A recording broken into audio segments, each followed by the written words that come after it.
오늘 또 주님께서 주시는 큰 은혜와 축복과 사랑이 이곳에 있는 또 함께 인터넷으로 예배드리는 모든 분들과 함께 하시기를 기도합니다.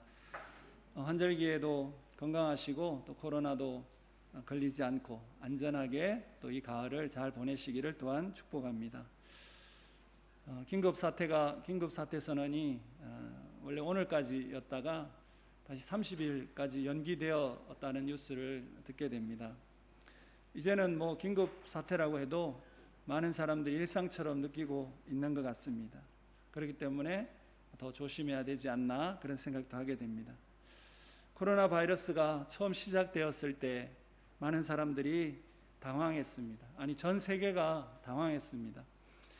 모두가 처음 당한 일이라서 어떻게 해야 될지를 몰랐습니다. 그러는 사이에 바이러스는 급속하게 퍼졌고 수많은 사람들이 감염되고 또 목숨을 잃는 사람들도 생겼습니다. 하지만 별다른 대책이 없었습니다. 이것을 막아야 된다는 것은 알지만 무엇을 먼저 해야 될지, 무엇부터 시작해야 될지를 몰랐던 것입니다. 그래서 우왕좌왕하는 사이에 마스크도 부족해지고 또 여러 가지 어려움들이, 검사하는 시설도 제대로 갖춰져 있지 않고, 그러면서 우왕좌왕하는 사이에 제1파가 그렇게 시작되었습니다. 하지만 이제 사람들이 알기 시작했습니다. 무엇을 해야 될지. 그래서 마스크도 생산하고 백신도 이렇게 만들고 그러면서 조금씩 또 나아졌습니다. 사람들이 또 조금 이제 괜찮겠다 싶어서 이제 좀 느슨해지는 그 틈을 타서 또 2파, 3파, 4파가 왔습니다. 지금 우리는 코로나 5파를 지금 지나가고 있는 상황입니다. 코로나는 건강뿐만 아니라 많은 분들의 사업과 또 관계와 또 생활적인 면에서 어려움, 그런 결과를 가져왔습니다. 그렇게 된 가장 큰 이유가 무엇일까? 그것은 이 코로나에 대한 매뉴얼이 잘 갖춰지지 않았기 때문에 그렇게 되지 않았을까 생각합니다. 어떤 일이 생길 때 매뉴얼이 있다면 그렇게 어렵지 않게 대처할 수 있습니다. 무엇을 먼저 해야 될지, 두 번째 뭘 하고 그 다음에 뭘 해야 될지 착착 하면 어려움 없이 어떤 문제도 지나갈 수가 있습니다. 우리가 사는 일본은 매뉴얼이 잘 된 나라라고 이야기합니다. 그래서 어떤 문제가 생겨도 매뉴얼대로 잘하는 그러한 나라입니다. 그러나 일본에서 이렇게 코로나가 많이 또 확산되어진 이유는 일본의 매뉴얼은 이미 지나간 경험에 의해서, 지나간 사건에서만 매뉴얼이 있기 때문에 새로운 사건을 만나면 매뉴얼이 없어서 적응하기가 어렵기 때문에 그렇다라는 사실입니다.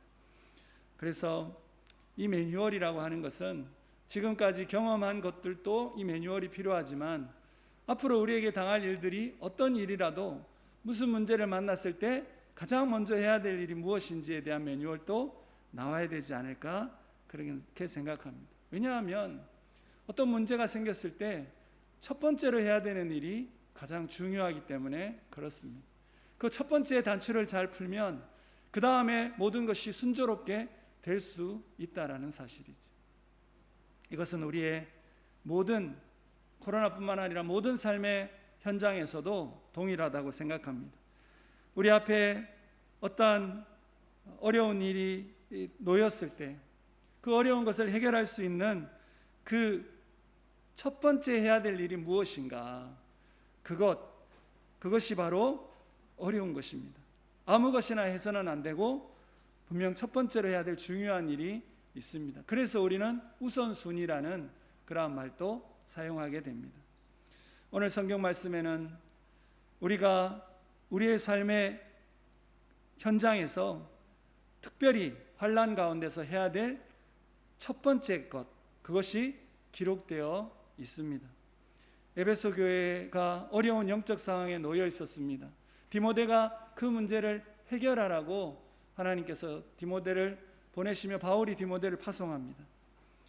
그리고 우리가 지난주에 1장을 봐서 알지만 디모데에게 이 교회의 어려운 문제를 해결하기 위해서 영적 싸움을 싸우라고 이야기합니다. 그 내용이 복음적이어야 한다. 은혜와 긍휼이 그 영적 싸움의 내용이어야 한다라고 말씀했습니다. 그래야 사랑으로 교회가 회복된다라고 말씀했습니다. 그런 후에 이제 믿음의 싸움을 어떻게 싸울 것인가 전략을 이야기하기 시작합니다.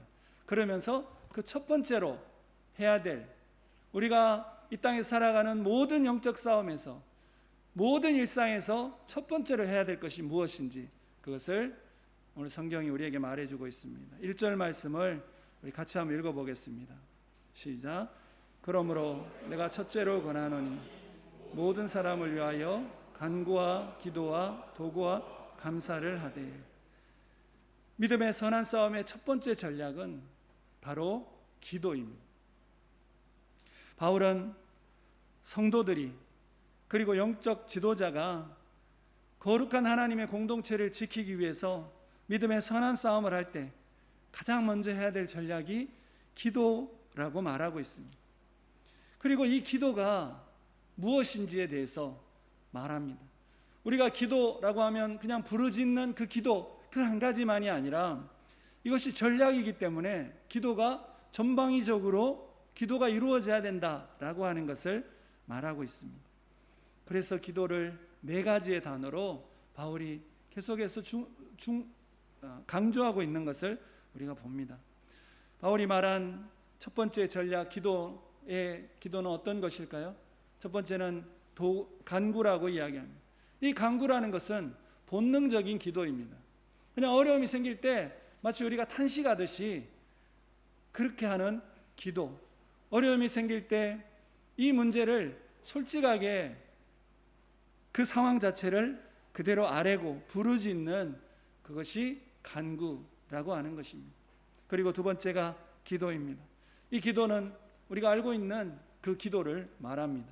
그런데 이 기도는, 첫 번째 간구는 그냥 내 상황에 집중하는 것이죠. 내 상황이 어렵습니다.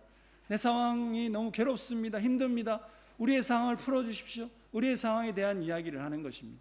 그러나 두 번째 기도라는 것은 내가 누구를 향해서 기도하고 있는지를 이제 생각하는 것이죠.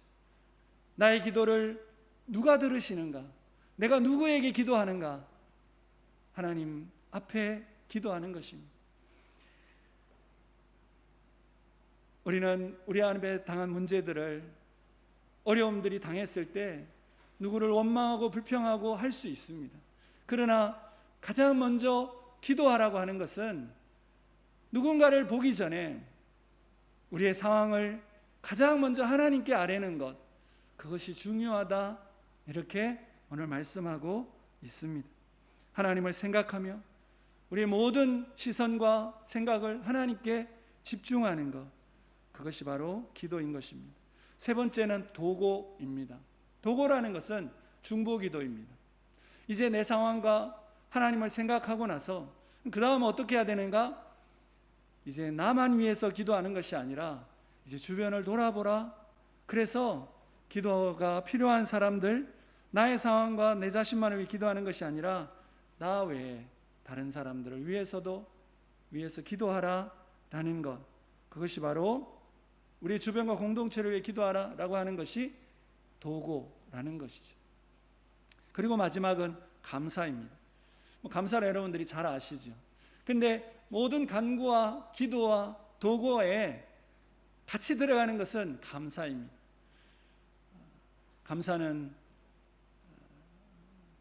감사에 대해서는 할 이야기가 너무 많지만 감사가 필요하다라고 하는 것입니다. 감사는 믿음의 기도, 그 최고봉에 감사가 있다라고 합니다.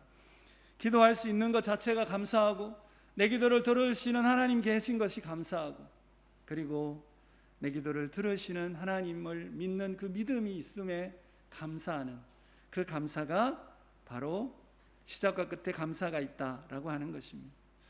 사도 바울의 이 믿음의 선한 싸움의 첫 번째 전략, 기도는 이렇게 간구하고 기도하고 도구하고 감사하는 전망의적으로 자신의 상황을 하나님께, 또 주변 사람들을 위해서, 그리고 감사함으로 아뢰는 것, 그것이 바로 기도라는 사실입니다. 그런데 성경의 원문을 보면 헬라어 원어에 이 간구와 기도와 도구와 감사가 전부 복수형으로 되어 있는 것을 발견하게 됩니다.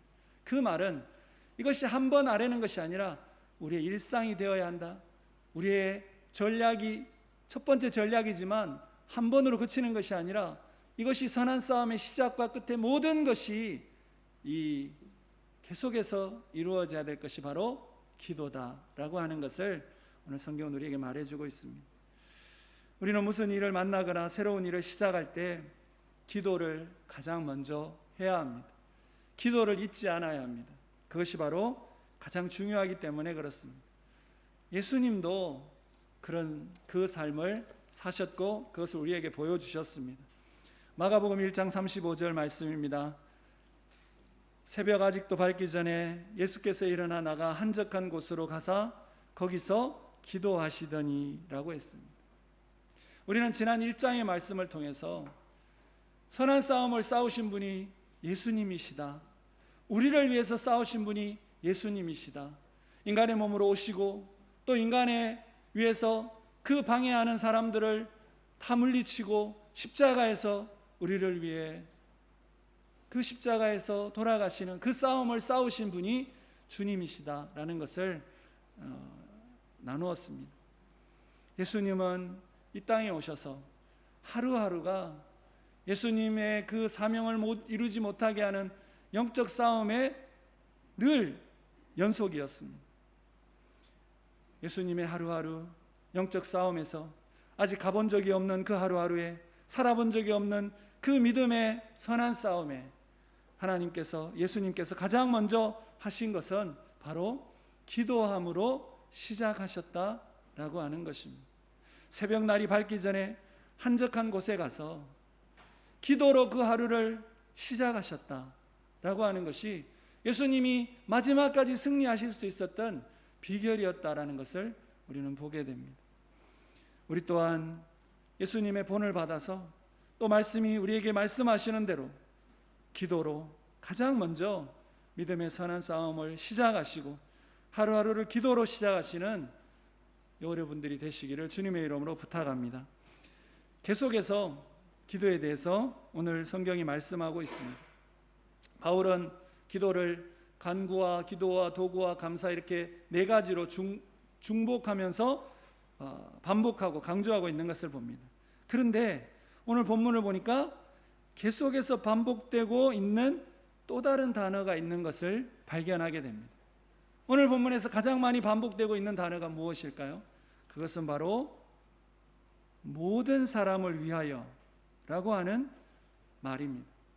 1절에도 모든 사람을 위하여, 2절에도 3절에도 이 7절 가운데 5개 절에 4개의 절, 5개 절에 모든 사람이라고 하는, 모든 사람을 위하여라고 하는 단어가 나오는 것을 보게 됩니다. 이것을 통해서 우리는 사도 바울이 강조한 이 단어를 통해서 믿음의 선한 싸움의 본질이 무엇인지를 알게 됩니다. 그것은 우리가 싸우는 싸움은 어떠한 특정한 누군가를 위해서, 누구만을 위해서 싸우는 것이 아니라 모든 사람을 위해서 싸우는 것이 믿음의 선한 싸움이다 라고 하는 것을 알 수가 있습니다. 세상에서의 전쟁은, 또 세상에서의 싸움은 반드시 아군이 있고 적군이 있습니다. 그래서 피하식별을 해야 되죠. 아군이 누구고 적군이 누군지를 알 수 있도록 계속해서 훈련을 합니다. 그래서 어느 날 보니까 똑같은 옷을 입고 아군인 줄 알았는데 알고 보니 적군이 아군으로 위장해서 침입하면 그냥 그 게임은 끝이 나는 거죠. 이처럼 아군과 적군을 나누어서 그렇게 아군을 위해서 적군을 물리치는 그러한 싸움이 바로 세상의 싸움입니다. 전쟁터뿐만 아닙니다. 세상은 어느 곳이든지 내 편이 있고 다른 편이 있습니다. 그래서 싸움은 내 편과 다른 편의 싸움이 되는 것입니다. 그러나 믿음의 선한 싸움에는 내 편과 내 편, 그러니까 내 편과 다른 편이 없다라는 것입니다.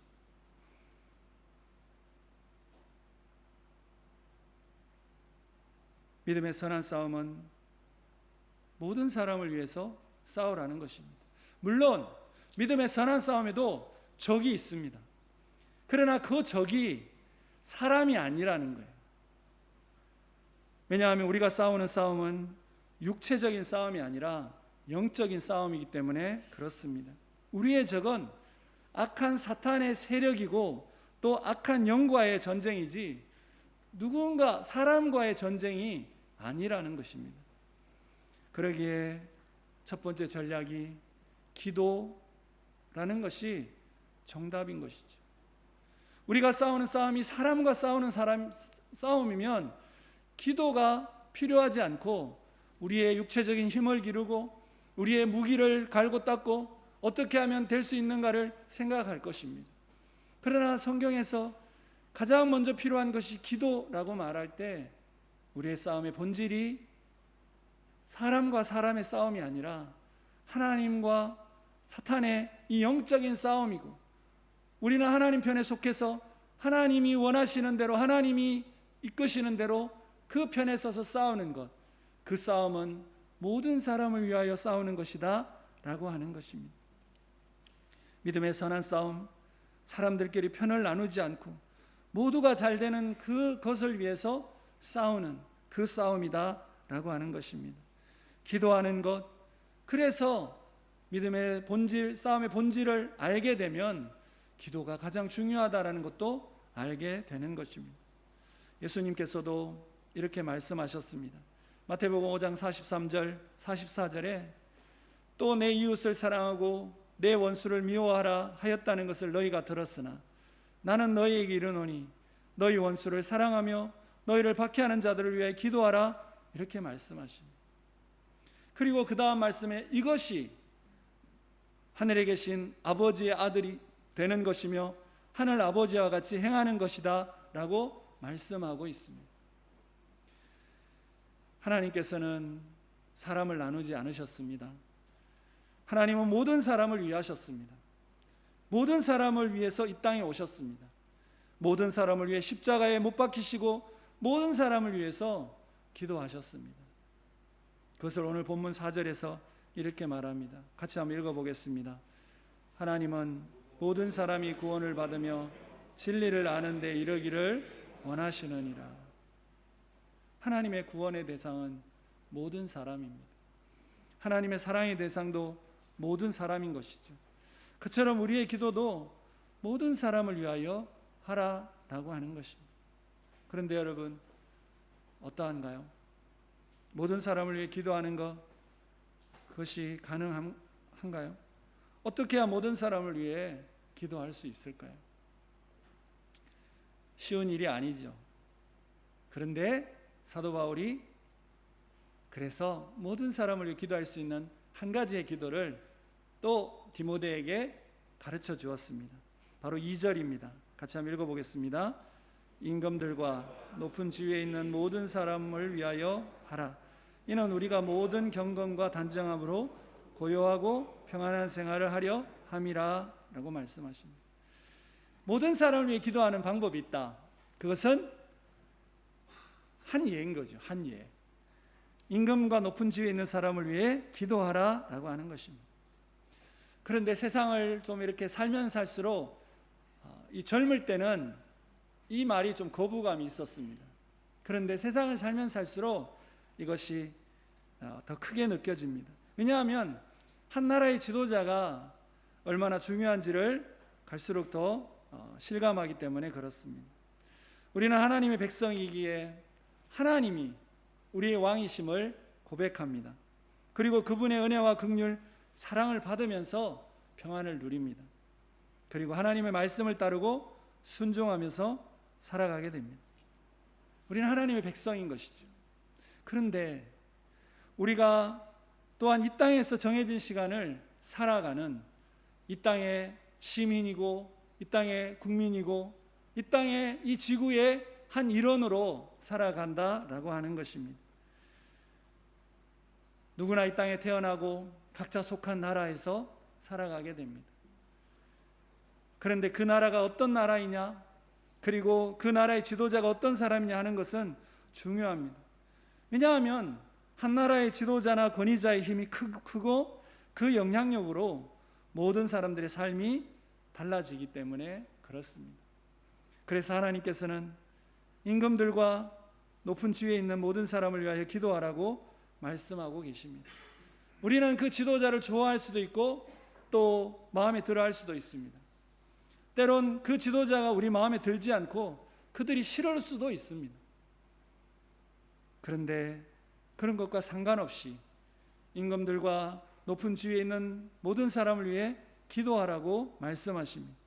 그들을 위해 기도한다는 것은 두 가지의 의미가 있지 않나 생각합니다. 한 가지는 사람들이 경건하고 단정하고 고요하고 평안한 생활을 하게 하려 함이라. 그래서 이 땅에 독재자가 없기를 우리는 기도합니다.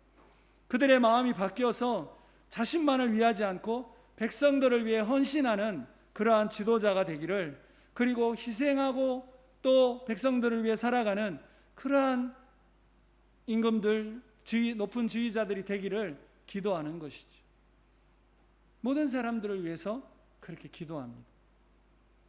모든 지도자들이 솔로몬처럼 하나님의 지혜를 가진 그러한 자들이 되기를 기도하는 것이죠. 그리고 임금들과 높은 지위에 있는 사람들을 위해 기도한다는 것은 또 하나의 의미가 있습니다. 그것은 그들보다 더 높은 곳에 계신 하나님께 기도하는 것, 그들보다 더 높은 곳에 더 높은 권위자가 있다라고 하는 그것을 알고 믿고 기도하고 인정하는 것이 바로 오늘 이 말씀대로 기도하는 또 다른 의미가 되는 것입니다. 우리가 하나님께 기도하는 것은 하나님께서 우리가 기도하는 그 대상 위에 계신 분이라는 것을 인정하는 것입니다. 믿음입니다. 한 나라를 다스리고 운영하는 것이 사람으로 세워진 지도자처럼 보이지만, 그러나 그 위에 진정한 만왕의 왕, 통치하시는 왕이신 하나님께서 계심을 믿는 믿음이 있기 때문에 우리는 세상의 지도자들을 위해서, 높은 자리에 있는 사람들을 위해서 기도할 수가 있는 것입니다. 우리가 모든 사람을 위해서, 세상의 지도자를 위해 기도해야 하고, 또 하나님께서 이 나라를 다스리고 통치하심을 고백하는 것이기에 이 2절의 말씀을 우리는 실천해야 하고 실천할 수가 있는 것입니다. 코로나 상황이 되고 나서 나라의 지도자가 얼마나 중요한지 더 크게 보입니다.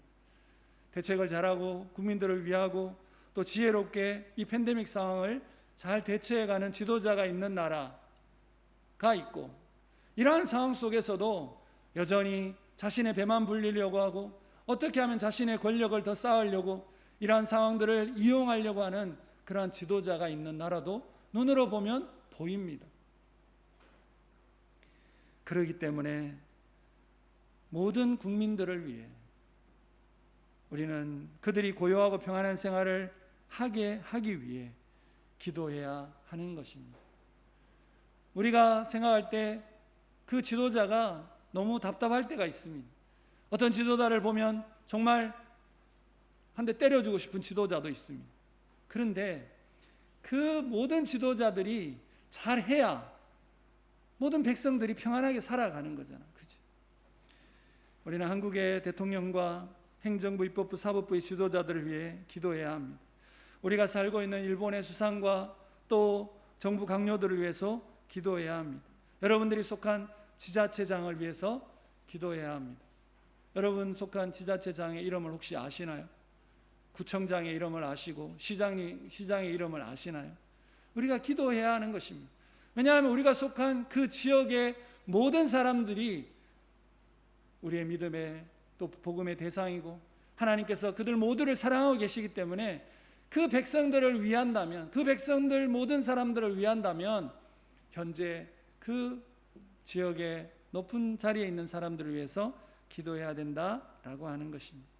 그럴 때 그 기도를 통해 우리가 기도하지 않으면 그 지도자들이 다스리지만, 그러나 우리가 기도하게 되면 그 지도자들 위에 계신 하나님께서 우리의 지역을 다스리시고 우리의 나라를 다스리시고 우리가 살아가는 모든 지역을 다스리시게 된다라고 하는 것입니다. 그것이 바로 믿음의 기도라는 것이죠.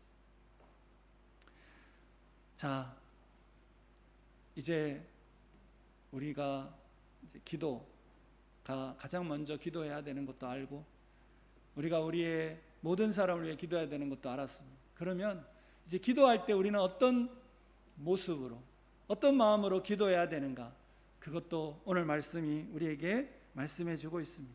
물론 기도는 우리의 입술로 하게 됩니다. 우리의 입을 열어 기도하게 됩니다. 성경은 항상 기뻐하고 쉬지 말고 기도하고 범사에 감사하라 말씀하고 있습니다. 그런데 오늘 말씀에서 무슨 기도가 하나님이 원하시는 기도인지 그 기도의 모습을 우리에게 보여주고 계십니다. 바로 5절에 나오는 한 단어를 생각할 수 있습니다. 5절 말씀 같이 한번 읽어보겠습니다. 하나님은 한 분이시요 또 하나님과 사람 사이의 중보자도 한 분이시니 곧 사람이신 그리스도 예수라. 오늘 이 말씀 속에 하나님과 사람 사이에, 사람과 사람 사이에 예수님께서 무엇으로 오셨는가, 예수님께서 모든 사람을 위해서 어떻게 사셨는가, 바로 중보자라고 하는 단어로 묘사하고 있습니다. 사람들의 죄는 스스로 해결할 수 없기 때문에 중보자가 필요했습니다. 그래서 그 중보자로 예수님께서 오셨고, 하나님과 사람 사이에, 그리고 사람과 사람 사이를 중보해 주셨습니다. 이것이 믿음의 선한 싸움인 기도의 참 모습이라는 것입니다. 기도는 입술로 하는 기도도 있지만 삶으로 하는 기도도 있다라고 하는 것입니다. 예수님은 하늘을 우러러 모든 사람을 위하여 대제사장적인 기도를 요한복음 17장에 하셨습니다. 그리고 그분은 그분의 삶 전체를 들여서 중보하고 계시는 그 기도를 보여주셨습니다. 이것이 바로 6절입니다. 6절도 같이 읽겠습니다. 그가 모든 사람을 위하여 자기를 대속물로 주셨으니 기약이 이르러 주신 증거니라. 예수님의 중보는 자신을 스스로 대속물로 주신 삶이었습니다. 이것은 예수님께서 말씀하셨던 하늘의 밀이 땅에 떨어져 죽지 않으면 그대로 있지만 죽으면 많은 열매를 맺게 하신다는 그 말씀의 실천을 스스로 하셨던 것입니다. 중보를 뜻하는 말은 메시테스, 이 헬라어가 바로 하나님과 사람 사이를 결합시키는 것이라고 이야기했습니다. 두 사람 사이를 결합할 때 그 중보자는 그 둘 사이에 들어가서 어떻게 돼야 결합이 되죠? 녹아져야 결합이 됩니다. 둘 사이에 들어가서 살아있으면 그것은 둘이 아니라 그냥 셋이 있는 것이죠. 예수님은 하나님과 사람 사이에서 결합하시는 그 스스로가 녹아져서 자신을 대속물로 주셔서 결합을 시켜주는 중보자가 되셨습니다. 두 사이에 녹아져 접착제가 되셨습니다. 예수님의 중보는 하나님과 사람 사이에 스스로 낮아지는, 그리고 자신이 사라지면서 중보의 역할을 감당하셨습니다. 이것이 자신이 죽고 자신이 드러나지 않는 것을 말합니다. 성경은 기도에 대해서 몇 가지 이야기를 하고 있습니다. 요한계시록 8장 4절에 보니까 향연이 성도의 기도와 함께 천사의 손으로부터 하나님 앞으로 올라가는지라 라고 이야기하고 있습니다. 번제단에서 번제를 태우면, 그리고 향을 태우면 그 냄새가 기도와 함께 올라간다 라고 이야기합니다. 기도가 살아있는 생생한 모습으로 하나님께 올라가는 것이 아니라 스스로를 태우고 그 연기처럼 하나님 앞에 상달된다 라고 이야기하면서 기도가 자신을 태우는 예수님의 삶과 같은 것을 보여주고 있습니다. 그리고 에베소서 5장 2절에는 이렇게 말씀하십니다. 그리스도께서 너희를 사랑하신 것 같이 너희도 사랑 가운데 행하라. 그는 우리를 위하여 자신을 버리사 향기로운 제물과 희생 제물로 하나님께 드리셨느니라 말씀하고 있습니다. 이것이 중보자의 자세이고 기도하는 자세라는 것입니다. 이것이 우리의 삶에 기도하는 자세가 되어야 된다는 것입니다. 기도하는 것이 중요한 것이 아니라 하나님께서 받으시는 기도를 해야 되는 것, 그것이 중요한 것이죠. 하나님과 사람 사이에서 겸손한 마음으로 그렇게 주님처럼 낮아지는 그 마음으로 우리가 기도해야 한다라는 것입니다. 모든 높아진 것을 낮추는 그것이 우리의 기도라는 것입니다. 우리는 믿음의 선한 싸움을 싸워야 합니다. 그 첫 번째로 중요한 것이 바로 기도인 것을 보았습니다. 다시 한번 1절 같이 읽겠습니다. 그러므로 내가 첫째로 권하노니 모든 사람을 위하여 간구와 기도와 도구와 감사를 하되. 이제 우리가 어떻게 해야 되는지 분명히 알았습니다. 하나님께서 가장 먼저 해야 되는 일이 무엇인지를 가르쳐 주셨습니다. 하루를 시작할 때 우리 앞에 당한 어떤 일이 당할지 모릅니다. 우리는 아직 살아보지 않았습니다. 우리 앞에 당한 모든 경주가 어렵습니다. 하루하루가 힘듭니다. 일주일, 한 달이 어렵습니다. 그러기에 가장 먼저 우리가 해야 되는 것이 이미 현재와 미래를 아시는 하나님 앞에 하나님 우리를 인도해 주시고 하나님 우리를 도와주시고 우리뿐만 아니라 내가 속한 가정과 내가 속한 지역과 내가 속한 나라와 또 하나님이 세워주신 이 공동체 교회를 위해서 기도하는 것, 그것이 가장 먼저 해야 될 전략이라고 하는 것입니다. 겸손한 마음으로 모든 날을 기도로 시작하시고 치열하게 기도하시는, 그래서 매일의 믿음의 선한 싸움에서 승리하시는 여러분이 되시기를, 또 제가 되기를 주님의 이름으로 축복합니다. 기도하겠습니다. 하나님 아버지, 그렇습니다. 우리가 매일매일 어떻게 해야 될지 한 번도 살아본 적이 없는 매일매일의 삶에 무엇을 먼저 해야 될지 모를 때가 너무나 많이 있습니다. 그래서 이것도 해보고 저것도 해보고 이것도 배우고 저것도 배우지만 주님이 오늘 말씀해 주신 것처럼 또 예수님이 그렇게 사신 것처럼 하나님 하루의 시작을 또 모든 일의 시작을 기도로 하는, 겸손한 마음으로 기도하는 우리 모두가 되게 하여 주시옵소서. 예수님의 이름으로 기도합니다. 아멘.